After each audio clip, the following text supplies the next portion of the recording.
Welcome to Podsdale, brought to you by the City of Scottsdale. Join us to explore the stories that make our city a world-class community.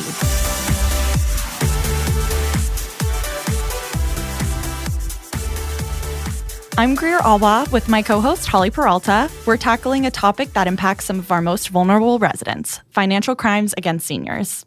Scams and fraud schemes targeting older adults are on the rise, and scammers are getting more sophisticated. From phone and email scams to identity theft and financial exploitation, seniors can find themselves at risk, and the consequences can be devastating. Joining us today is Sergeant Joel Lewis from the Scottsdale Police Department's Financial Crimes Unit. Sergeant Lewis has investigated countless fraud cases here in Scottsdale and is here to share real-world insights on how these crimes happen, how to prevent them, and what to do if you or someone you love becomes a victim.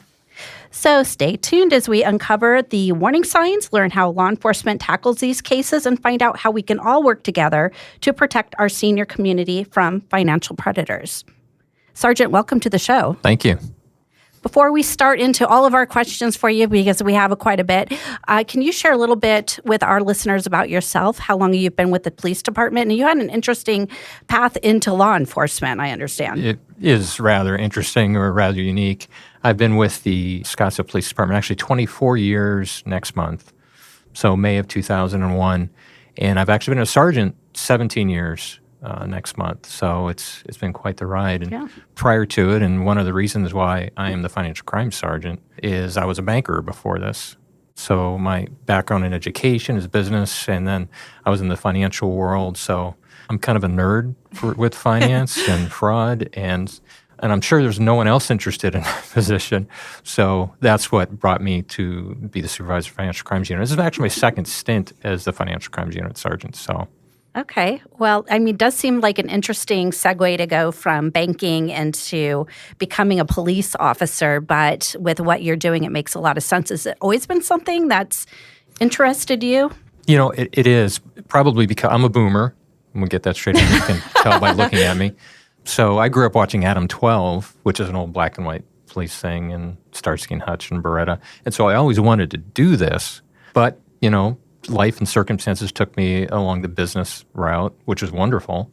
And then when I had an opportunity to leave the financial world and become a police officer, that's what we went for, and it never looked back. Okay, so being in the financial crime unit, how prevalent are financial crimes against seniors here in Scottsdale? It's a lot.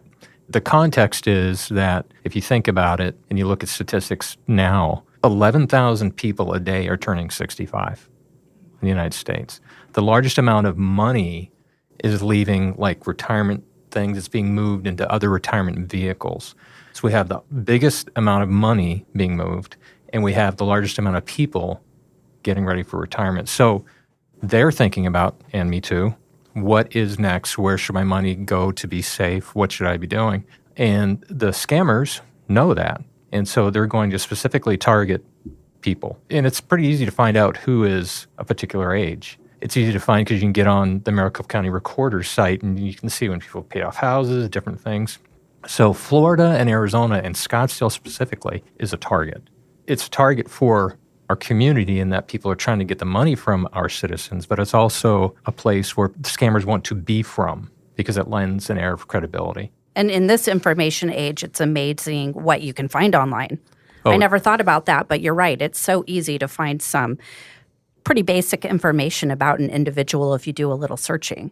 There's no way to hide online things. Not only the dark web, which none of us are going to be involved with, but just the normal way of gathering data that data brokers buy and sell. It's a commodity. It's available to anyone. That's why you get mailings in your U.S. mail or an email, because it's like a window, a door.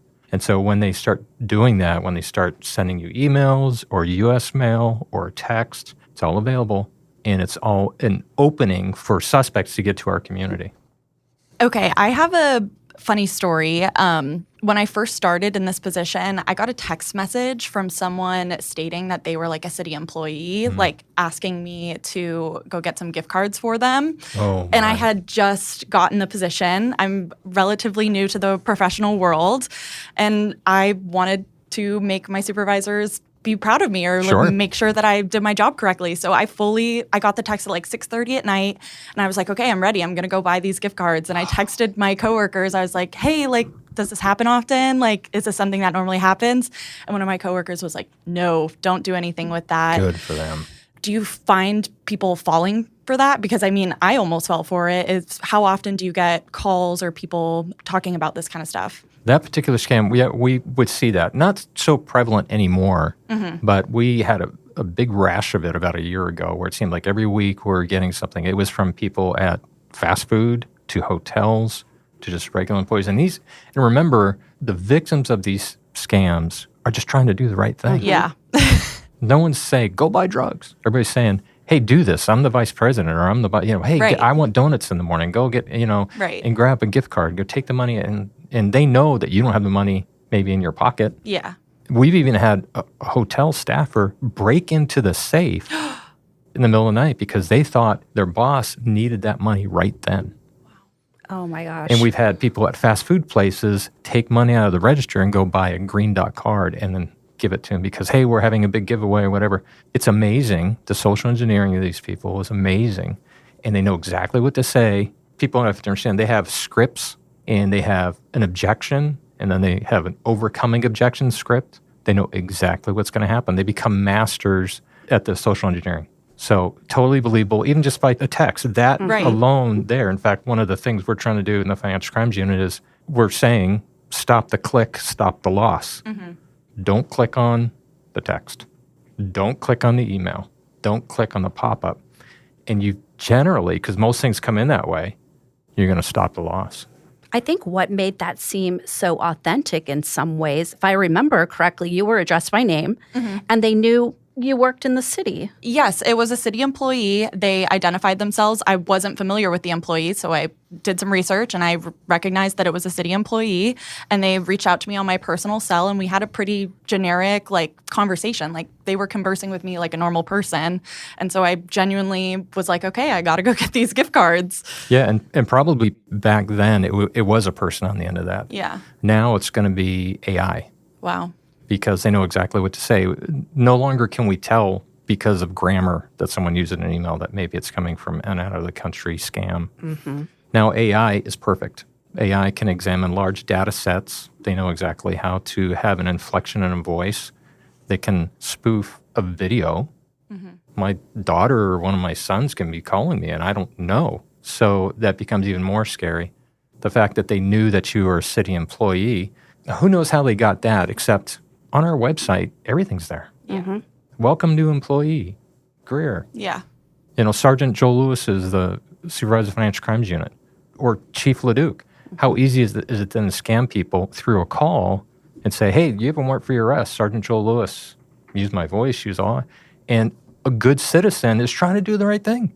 That's the tragedy of this whole thing. They're just trying to do the right thing. It's funny you bring that up because I actually used to work at Scottsdale City Court and we get calls like that all the time.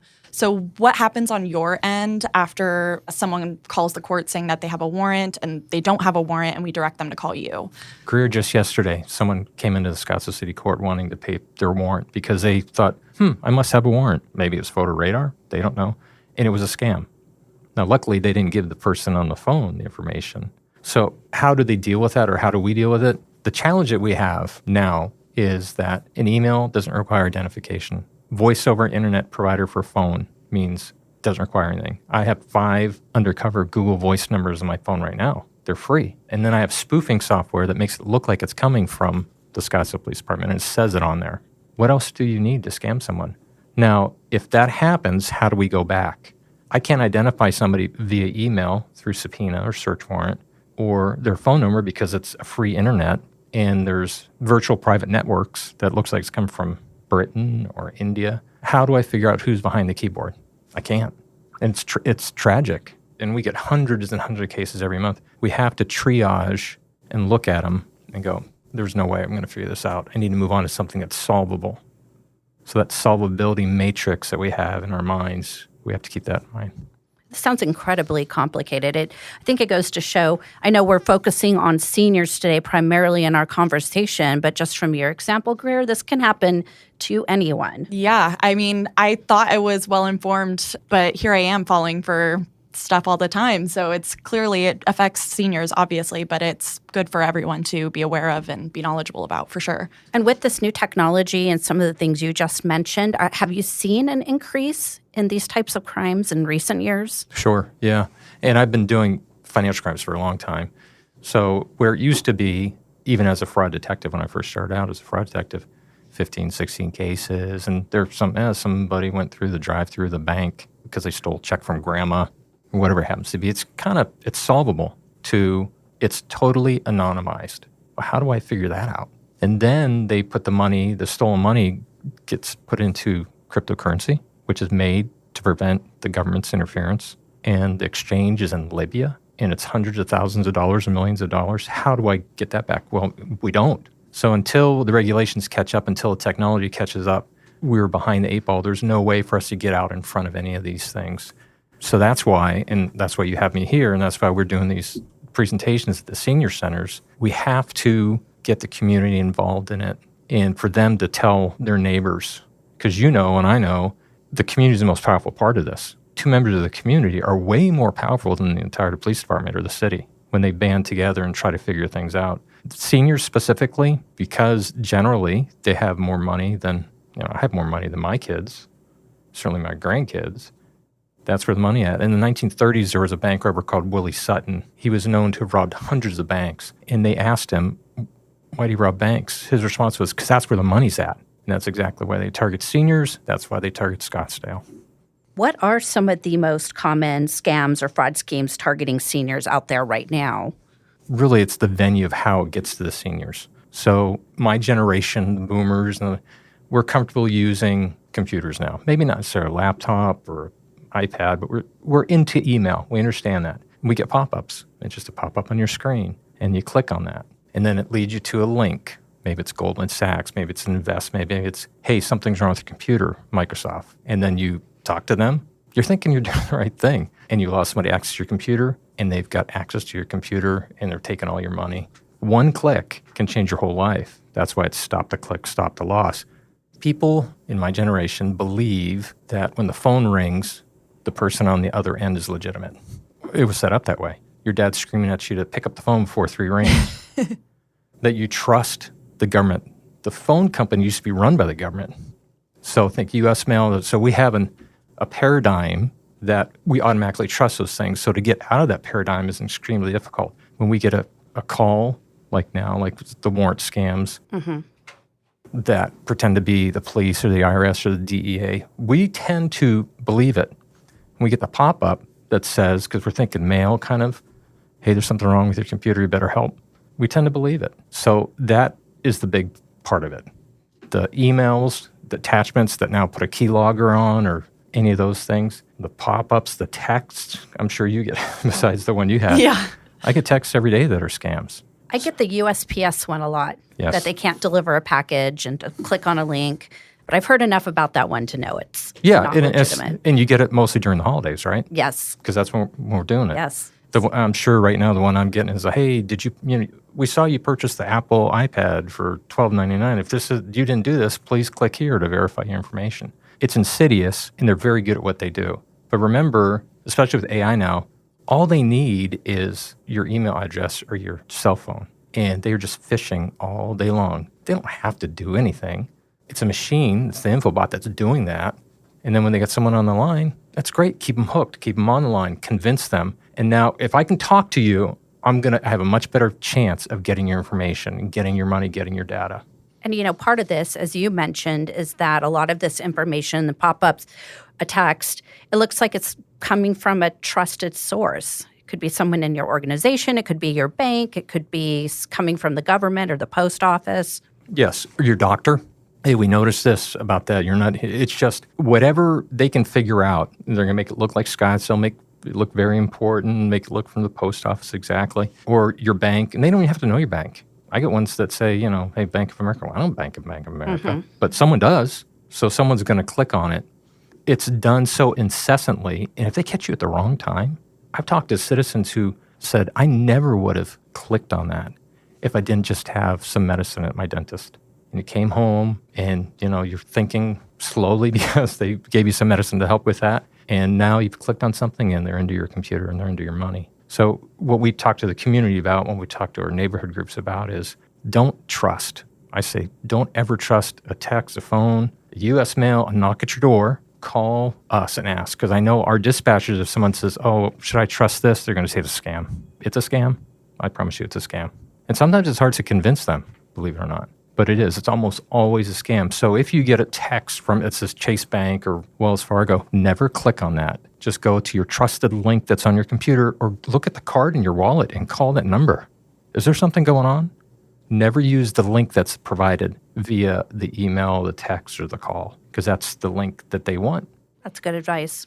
Yeah, so along the lines of those advice, are there other tools or services like call blockers or financial monitoring that you can recommend to residents? All of that helps. One easy one is to, if you don't know the person calling, you want to set up your cell phone to anything that's not in your contacts goes right to voicemail. Okay, that eliminates. I never answer my phone unless it's someone I know. Now, what do you do with someone if it's a Scottsdale Police Department and my phone's a Scottsdale Police Department? How do you deal with that? If I get a call from one of my kids, I don't put their name in my contact list because that can be spoofed. I have a nickname that no one knows. So if I get a call from one of my kids, it's not going to say Jeff Lewis. The AI knows that. Social media knows that that's my son. I've got a special name for him so I can look at it and go, I know it's him. That's a good idea. So create your own nicknames. Don't put it on social media. So I know, hey, if it's Jeff Lewis and it's coming, I know immediately it's not my son. Mm-hmm. So you have to do these little kind of simple tricks for that. So sending unknown contacts to voicemail, having special things on there. And to remember, and we talk about this all the time too with the seniors, if you lose your cell phone, you've basically lost your wallet. You've lost your purse. There are ways to get in there. If it's unlocked, you better pray that someone has run over your cell phone instead of being there. Because people, for convenience, have things on their cell phone. Totally. Another foundational thought is convenience equals risk when it comes to finances. It's very convenient for me to take my mail and put it in the mailbox in front of my house and put up the flag. That's the easiest thing. But do you think it's going to get stolen? Yeah. Yeah, probably. High convenience, high risk.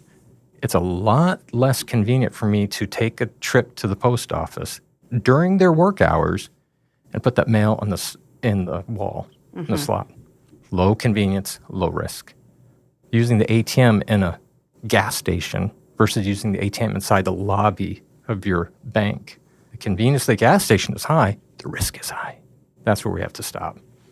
Be a little inconvenienced and do these different things. Those little simple tricks really help. Are there any other scams that are particularly new or on the rise right now that people should be aware of? What it is, it's a variation on an old theme. If you go back and look at history of crime, they had the vacuum cleaner salesman coming to the door, Fuller Brushman, or whatever it happens to be. And then it turned into dialing for dollars, Becky. People were trying to come up with different scams and different lottery scams. We're not seeing lottery scams as much. The big one that we're seeing right now is where they've scammed the person enough, scammed our community member enough, and convinced them that something's happening to their money, or that they're working with the FBI, that they've convinced that person to purchase gold, physical gold, have it delivered to their house, and then the criminals pay someone to come pick up the gold from their house, the whole time believing they are helping the FBI to protect their money. And it's been hundreds of thousands of dollars that we've lost because of that our victims have lost. The variation on that is they've had them wrap up cash and put tinfoil around it to prevent the tracking of it. Now, these aren't community members who deal with a mental crisis or have a diminished mental capacity. They're just trying to do the right thing because the criminals have created enough doubt. They want to create doubt. They want to create an emergency, and they want to have an air of authority. So if I can do those things, all those 3 steps, I can pretty much convince you to do anything. And that's what they've done. So that's the twist on that. Now, sometimes it starts as a pop-up, Sometimes it starts with a phone call, but it ends up that way. So that's the variation in the old theme. That's a lot of money going out. The second one where a lot of money goes out is the same thing, but they're putting it to cryptocurrency, and then it's gone. Both times they're gone. It's hard to track it because it goes out of the country or it goes to California. Cryptocurrency is no longer in the country. The gold, we think, is ending up in California. But how do you deal with that? And sometimes it is. Both my parents have passed now, but they were in memory care, and they were being scammed in some little ways. And thank God they didn't do anything online. Mm-hmm. They didn't trust it. So it's fairly easy for me to figure out. I thought he was doing the right thing when he was wrapping up cash and hiding in the garage. He had no idea. So for people who are having memory care issues or memory issues for a long time, it's not seen by family members. They're doing things behind the scenes. And then, even more tragically, is they make people feel ashamed because they're a victim. So if I can steal money from you and then you feel ashamed that you fell for it, you're not going to tell anybody. Yet you and I, if we went to lunch and it was terrible lunch, we'd tell everybody, it was terrible. Why don't we share this hard stuff with one another in our community and say, this is terrible, don't do this. This is how I get ripped up. That's how we stop it. That's the only way to stop it, because I can't investigate them all and I'm certainly not getting the money back. It's far more common than people think. Like you said, I think there's a sense of pride there, I'm sure, when you've had something like that happen and you don't want to tell others. But knowledge is power, and sharing that information is actually going to probably help someone else. Absolutely correct. And the application of that knowledge is power. And my sharing with my community, getting out of my community, or their senior groups or the community talking with one another is the ultimate power. Because all of a sudden you've got the community members sticking together, because no one of us alone is better than all of us together. No single one of us alone is better than all of us together. So when you have the police department partnered with the community, partnered with the city, spreading this message of stop the click, stop the loss, whatever happens, here are things that are happening, here's some stories, don't panic, but be very concerned, stop. It helps stop that loss. The other part of it is, in technology, amazing. It is amazing. I love talking to my doctor on my phone instead of taking that trip. But we've lost the personal touch. So I know if I have a banking problem, I don't go online. I go in, got to take time off from work, and I'm going to go meet my personal banker because I know it gets done correctly. It'd be really convenient just to do it online. No. I want the personal touch. I want to sit in front of Greer and say, Greer, here's what's going on. And I want you to ask me for 2 pieces of ID, even though you and I known each other for years, because that's what professionals do. And you're making sure, and you're not trusting me on the phone. That's how we give that back and forth. Always have developed a personal relationship. Always try to be face-to-face. Don't trust the person on the phone. Don't trust anything. And then inconvenience yourself to prevent the loss. I think one good thing I have seen is there are a lot of businesses and banks who will share this type of information with their customers. They'll tell you things like, we're never going to call you and ask for personal information. We're not going to send you an email and have you click on a link. So I think it's good that they're playing a role in talking about this as well. They understand the financial institutions out there, the banks, are taking losses, and they tell their clients, we're never going to do this. There are rules and regulations. Like most banks, you've got to notify them if you've had a loss on your checking account or credit card within 60 days. If you are outside the 6 days, you're not getting your money back. And most banks will say little tips like, hey, use your credit card, not a debit card. A debit card is direct access to your cash. And by the way, banks are only required to give $100 back during their investigation. So a credit card is a revolving line of credit, going back to my banker days. A credit card is a revolving line of credit. You can fight me all day long, and I ain't paying you if you don't agree with it. But to have direct access to my cash, oh, no. I do not carry your debit card with you. Now, I've been married a long time, coming up on 40 years. I get an allowance. My wife will give me my debit card every couple of weeks to go take my little lunch money out. I look foolish going into the bank, like dressed like I am, on my lunchtime to get $100 out of the ATM. But it's the safest ATM. It's even safer than the drive-in ATM. It's the safest ATM, and I have cash, so my cash can be used for lunch if I don't trust the vendor or I'm concerned. The debit card then goes back to my wife, who hides it in our house. and the kids know where it's at if they need to grab it. And so that's fine. We've got a system. It works. But the debit card, if you lose it, it's direct access to your cash. They don't have to have your driver's license to use your debit card. If you get a new credit card, debit card, your signature is not even required on the back of it. What's up with that? Well, technology. And think about it, pointing at all of you, but do you have your credit card on your phone where you can use it, or your Apple Watch? Yeah. It's super convenient, and it's super scary, and it's super risky. So if you lost your wallet, if you lost your purse, do people know where you bank? You don't have to answer that. But could they go in and then go into your bank and get your money? Because creating a driver's license is easy. I can have one in 12 hours that has all of your information on it with my picture, and they're beautiful. It's not when I was like 16 trying to change the date so I could buy beer with a pen. That doesn't happen anymore. We look at them as experts and go, is this right?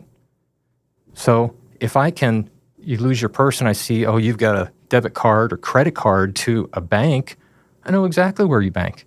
Guess what? Find my girlfriend, here's your picture, here's the thing, go in there and take all the money out. But if you carry a credit card that has nothing to do with your bank, like an American Express or Discover, they don't know where I bank. So I carry and use a credit card for all my online purchases and lunches, like an American Express. They can't they might figure it out, but I'm not going to make it easy for them. Mm-hmm. That makes me have to change my entire way of thinking. I was going to say. I pretty much only carry my debit card because I'm trying not to use my credit card Me kind of sitting thing. here But staring at my debit card, I'm like, oh, crap, I got to take that and put it somewhere else. It's challenging. See, debit cards are super awesome to have. But really, what do you need it for? And people want to budget with a debit card. I had a discussion with the bank president a couple of days ago because I did a presentation for his clients, and he said a lot of our clients only carry the debit card because it's a budget tool. Mm-hmm. It is. But the better budget tool is cash. Cash in an envelope, cash in your dresser, and you take out what you need today, the $20 for lunch and for 2 days. Have you ever lost your cell phone or your purse or misplaced it? Yes. Of course we all do. Yes. That's a gift to criminals. So, and then the other part of losing your wallet and stuff is, what was on that card? You're asking yourself, what is that card connected to? Do you know how hard it is to go through your checking account and figure out what's an automatic debit or a credit, or what's charged to a credit card? Actually, what we do is we have two credit cards. We're old. There's a credit card used just for the automatic payments, and that's never used online or anywhere else except for those automatic payments. Then I have a credit card that I use for my lunch, which my wife will get alerts to because she watches what I eat, right? Which is the other thing, is have alerts on all of your stuff. I know today, literally, you saw me messing with my cell phone before. She just gone to Costco. And before that, she was at Safeway because I got text alerts on it. Mm-hmm. So you do these little things and partition off losses because we want to prevent the loss, and it really helps. Will you be the victim of identity theft and credit card? Yes, you're going to be the victim of it. All of our stuff is out there. There's no way to stop that. So, Greer, I think you'd mentioned credit monitoring or something like that. Mm-hmm. It's helpful, but I'm such a hypervigilant person about that anyways. It's not doing anything that I already do. Every United States citizen can get 2 credit bureaus a year free from the 3 credit bureau agencies. You can put a freeze or a fraud alert on your credit bureaus, or nothing can be opened without your permission. Why aren't we doing that? So no one's going to go buy a house or buy a car in your name unless you unlock it. So it's these little things that are actually already there. The credit monitoring services are neat, but what I've found is they are usually, I'll get an email from them and I think something's wrong, and they're just trying to sell me something. Mm. Hey, there was a change to your credit. Yeah, because it's an algorithm, it goes up and down all the time. Mm-hmm. And then you log in, and they love it when you log in. You're logging in, and you're checking that, and you realize, oh yeah, who cares? And then they send you something, hey, you want to upgrade? We can't forget it's a business. If all they did was monitor and say, I'm only going to let you know when these things are happening, I'd be up for it. We don't have that right now. You brought up another interesting point on the cards that I haven't really thought about, but I can't think of the last time anyone is asked to look at my signature on a debit or credit card, and especially nowadays because you can just tap to pay. Right. It never leaves your hand. Right. And actually, tap to pay is a safer method than swiping because it puts kind of an electronic wall between that. But they're overcoming tap to pay right now. They just announced Android users are having some challenges with that, and there's some hacking going on. So anything that we come up with, they're going to try to figure it out. They're ahead of some technology. Fraud is literally a business. The dark web has fraud packages that you can purchase that will have, hey, here's your first 100 credit card numbers with fulls, F-U-L-Z, name, date of birth, social security number, mother's maiden name, all of your employment history, and here are credit cards, and here is a reader-writer, everything you need. So they are taking the profit from fraud and putting into fraud business, created a beautiful website. I've done it with the Secret Service, looked at these things and made purchases, and it's just a matter of time. So we have to watch, we have to monitor, we have to be hyper-vigilant about what's going on with our credit and watching all these things. I've been the victim of identity theft many times. Have you? Have you ever had credit cards stolen, mail stolen? I fell for the toll road text. Okay. I had just driven on the toll road. I'm originally from California, so I drove home for Christmas and I came back. And the day after I came back, I got the text saying I had an unpaid toll. So I tapped it and I tried to pay my toll. And then 2 days later, my bank called me and was like, hey, you fell for a scam. Like, right. And the FBI says that toll road tax are Chinese hackers. That's so scary. It's scary. And how did they get my information? We have to get past that. They have it. Okay. So now that we know the enemy's at the door, how do we prevent that? We stop the click, stop the loss. Well, and going back to word of mouth and just conversing with people and getting the word out about it, after it happened, my friend got the same text a couple days later and she's in California. And I was like, hey, I actually just got that text. Like, don't tap on it. So, exactly. We have to, and they want to prevent us from sharing. The other part of that is we overshare on social media. I don't have any social media, but that's what AI can go through all that, the huge data set. They're going to know exactly, what a wonderful thing. Where you went to high school, who your friends are, who your kids are, what your pet's name was. AI can try to figure out passwords from that. AI can do all those things. But so we overshare because we're social creatures and we want to be liked and loved and want to hang. And the bad guys use that. So, have social media, but make like an undercover. Don't put your information in there. Like when they say sign up for your birthday, I have, an undercover birthday that I always use all the time. Why wouldn't I put my information on there? Real date of Who birth, cares if yeah. Safeway knows that I'm, 60? Have a separate email for all that stuff. Have one email. Email's free. I don't know if you're old enough to know. Even we used to have to pay to get an email address. And I was going to say, I didn't know that. Oh, yeah. It was a big thing. Like we had to pay for long distance and the whole thing. So have a separate email address for just your family and friends. And the doctors, the important things. And have some dummy email address that you give to all the vendors. And you don't worry about that stuff. Now, not that the new one can't be hacked or someone get that, but it's just a simple way of eliminating some possibilities. Sounds like you are incredibly busy. This has just been such a wealth of information. Can you share more about your unit? How many officers work in your unit, and Sure. how many cases do you handle? So the financial crimes unit is in the bureau called property crimes. There's persons crimes and property crimes is an easy way to think about it. So in my bureau, which is led by Lieutenant Jeff Hawkins, we have the auto crimes unit, crimes related to auto crimes, burglary, so burglary, theft, vandalism, things like that. The financial crimes unit, we're dedicated to dealing with financially based crimes that occur within the city of Scottsdale. They're not all in Scottsdale, but if they're our victim, our citizen, we're concerned about it. And then we have what they call the repeat offender unit, which is really basically a surveillance and apprehension unit. So I've got 5 professional investigators. I actually have 4 detectives and a civilian professional investigator. And I have a CPA, forensic accountant, who helps put these cases together because it can get wickedly complicated. I mean, we sit there with multiple screens and spreadsheets and trying to figure it all out. We have a saying that if every morning you don't sit down at your desk and go, what in the blankety blank am I looking at? You're not a financial crimes detective because it's changing all the time. The scams are changing, the way it's changing.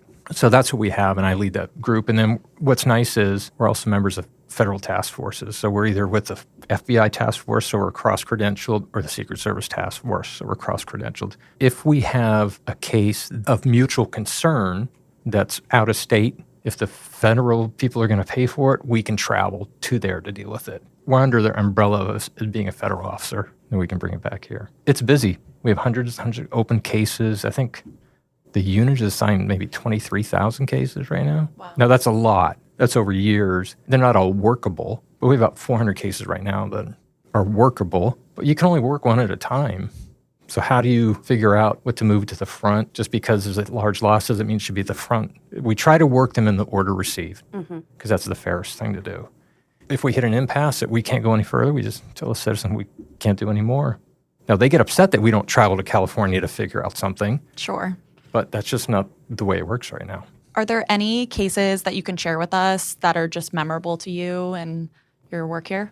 After a while, they all blend together. I can imagine. So I'll probably get some of this wrong. I was just talking to the bank folks about this one that I was involved with in 2006 when I was just a detective.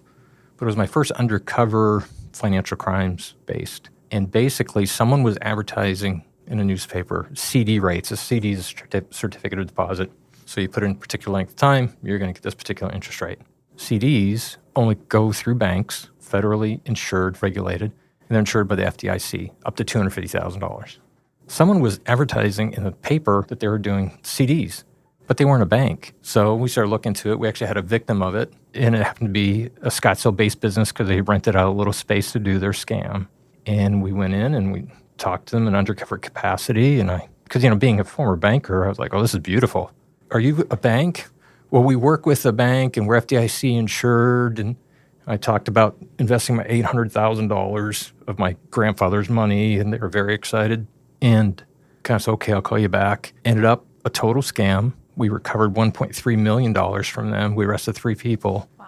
And they each got like 2 years. You think it'd be a lot more. But we recovered $1.3 million for members of our community. The recovery rate, the big thing is the giveaway, is we rarely get money back now because it's gone. It's in cryptocurrency, or it's gone into a bank account of another victim, another victim, another victim, and it's left the country. It's in China. It's wired out immediately. They're smart as moving it out as soon as they can. So that was kind of a foundational case for me of, Sure. wow, we can make a difference. And that's what we want, resolution for our community if we can get it. To say, we've done everything we can, and here's what happened. And everybody wants the end of the story. They want to be able to put a period at the end of their crisis or their chaos so they can move on with their life. That's what we want to provide. Ultimately, we're cops. We want to put people in jail who are doing wrong. It doesn't happen that often in financial crimes anymore, and that's a tragedy. Well, we've covered a lot of information. What is one thing you wish every senior or their family members knew about financial scams? Every time you get an email, every time you get a text, every time you get a call, every time you get a piece of paper in the mail, it's like they're knocking at your door. They're knocking at your window. They want to be let in, and you have to click on something to let them in. So stop the click, stop the loss. It goes a long way. Independently verify. Don't trust any of those things. And that knock and the click sounds like you are unlocking a lock on your front door. Don't do that. Stop the click, stop the loss. Sergeant, thank you so much for joining us and shedding some light on this. It really is a critical issue. And as I mentioned earlier, knowledge is power. And with the right information and the resources, we can all play a role. Like you said, that community piece is so important. So we appreciate that you took the time to be there with us today to talk about this. It's my pleasure. Thank you for having me. Yeah, thank you for coming. If you suspect a scam or have concerns about potential fraud, don't wait. Contact the Scottsdale Police Department and report it. You can also find scam prevention tips and resources through organizations like AARP's Fraud Watch Network and the Arizona Attorney General's Office. And remember, if something feels off, it probably is. Trust your instincts and don't be afraid to ask for help. For more episodes, find us on YouTube by searching Podsdale or subscribe wherever you get your podcasts. Thanks for listening and stay safe out there.